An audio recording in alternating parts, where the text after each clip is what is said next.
Halo, Assalamualaikum warahmatullahi wabarakatuh. Selamat pagi sahabat semuanya di tanah air dari Aceh sampai Papua, dari Sabang sampai Merauke. Semoga dalam keadaan sehat, baik pagi ini walaupun dalam kondisi pandemi secara umum. Sahabat, pada pagi ini saya ingin bercerita tentang bagaimana cara sebuah organisasi untuk mencapai tujuan-tujuan yang telah ditetapkan. Organisasi itu banyak sekali macamnya, baik itu organisasi berbentuk perusahaan, baik itu organisasi berbentuk perhimpunan, perkumpulan, ataupun ikatan, persaudaraan, atau paguyuban apapun lah namanya. Yang penting ada organisasi, adanya orang-orang yang berkumpul di situ dalam satu tujuan. Nah itu bagaimana cara merealisasikan untuk mencapai tujuan tersebut. Nah, langkah awal yang harus ditempuh oleh sebuah organisasi agar bisa berjalan dengan baik adalah yang pertama, memiliki perencanaan yang baik. Perencanaan itu menyangkut apa saja yang harus ditetapkan dalam perencanaan itu, yaitu sasaran apa yang ingin dicapai. Yang pertama itu sasarannya apa, tujuannya apa. Nah, misalnya dalam tahun sekarang nih, awal tahun 2021, organisasi itu harus bisa menentukan apa yang akan dicapai di tahun 2021 ini. Harapannya apa, sasarannya apa. Itu merupakan satu tujuan. Kemudian juga harus ditentukan bagaimana cara mencapai tujuan tersebut, langkahnya bagaimana, apa saja langkah yang akan dicapai. Misalnya tahun 2021 ini perusahaan saya harus memiliki sarana prasarana yang lengkap umpamanya. Nah, tahapannya apa? Tahapannya menyediakan ruangan, tahapannya adalah mengadakan prasarana berbentuk meja, alat tulis, dan lain-lainnya. Nah, kemudian juga sesudah tadi menentukan harapan tujuan, kemudian juga menentukan langkahnya apa. Nah, yang ketiga adalah menetapkan indikator-indikator bahwa tujuan dan langkah tersebut sudah tercapai atau belum nantinya. Nah, indikator itu misalnya tadi harapannya memiliki sarana prasarana. Caranya apa? Melengkapi alat-alat sarana yang ada di kantor, yaitu dengan membeli meja, menyediakan kursi. Nah, selanjutnya itu harus ada yang ketiganya, yaitu indikatornya. Indikatornya apa? Indikatornya berarti tersedianya meja, tersedianya komputer, adanya kursi, adanya lemari. Nah, kan seperti itu.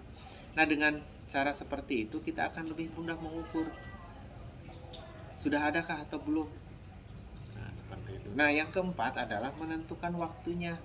Jadi ada timeline-nya atau time schedule kata orang-orang seperti itu.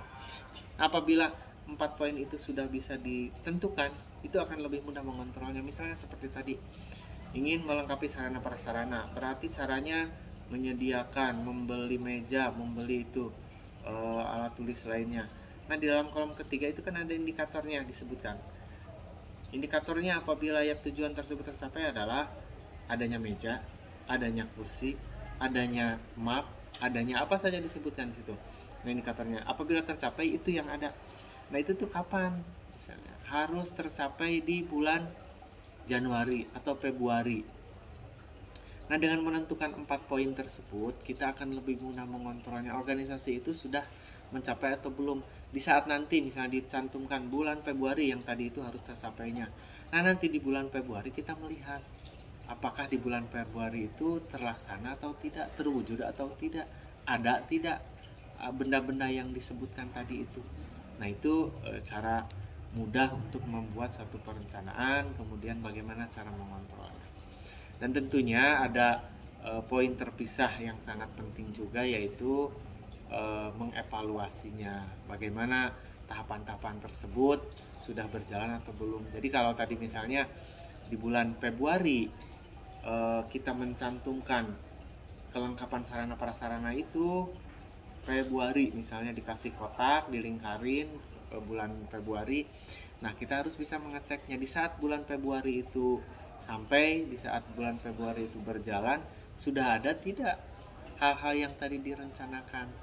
Nah, apabila terwujud berarti sudah terlaksana apa yang diprogramkan oleh organisasi tersebut. Apabila belum, itu menjadi evaluasi tersendiri, kenapa tidak tercapai, apakah cara melaksanakannya atau justru sasarannya yang terlalu tinggi dari kemampuan, yang impossible, atau memang tahapannya yang tidak benar.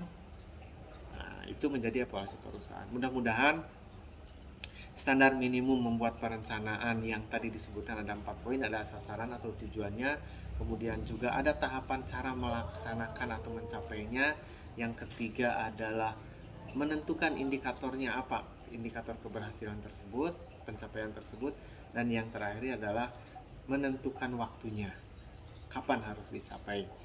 Nah, yang terakhir secara terpisah harus ada evaluasi untuk mengecek keberhasilan dari salah satu program tersebut.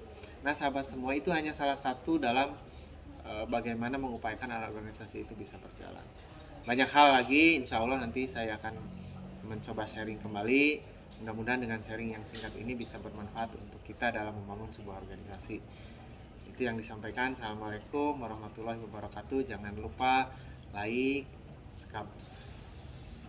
subscribe, kemudian juga bagikan kepada teman yang lain apabila video singkat ini bermanfaat. Assalamualaikum.